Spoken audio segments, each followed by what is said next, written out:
May iba't ibang buhay tayo dito sa mundo na mararanasan. May masaya, malungkot, lahat ng yan di mo matatakasan.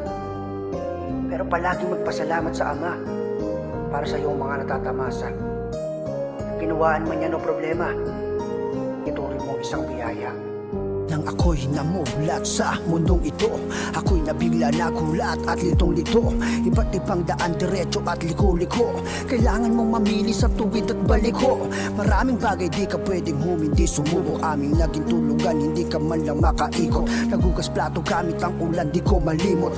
Minsan naranasan pang ang dumumi sa supot. Talagang kilabot ang aking pinagdaanan. Sa dami ng kirot, sadyang di matatawaran. Kalungkutan, kahirapan ang aking nalagpasan. Kapag naaalala ko, natatawa na lang. Di ako nagbibilang o kaya nagre-reklamo. Gusto ko lang sabihin na walang perpektong tao na sisilang mapipilang sa mandarayang mundo. Asan ako ng panahon kaya ako ganito. Lahat ng sugat na dala ng kapusukan ko, ako ay binago ng panahon, kaya ako ay ganito. Kung ako'y nagbinata ay nagpahatak sa tukso, nabilad sa apoy, ako'y pasong-paso.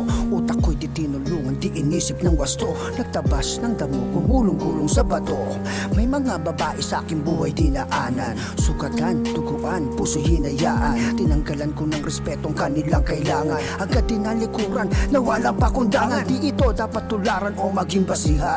Sinasabi ko lang to para di pamarisan ng mga kabataan ngayon pasipol pa lamang.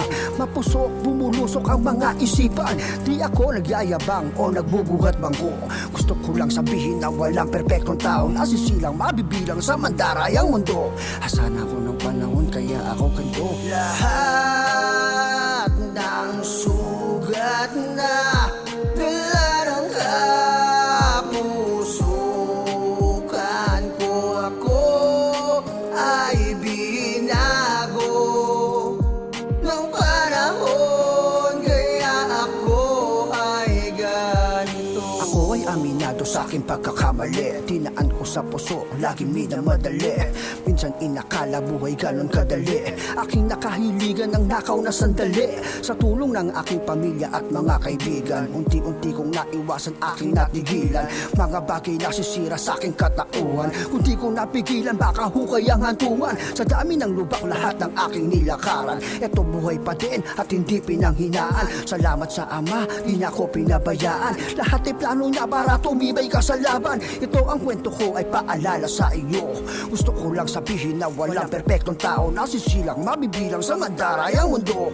Asan ako ng panahon kaya ako ganito. Lahat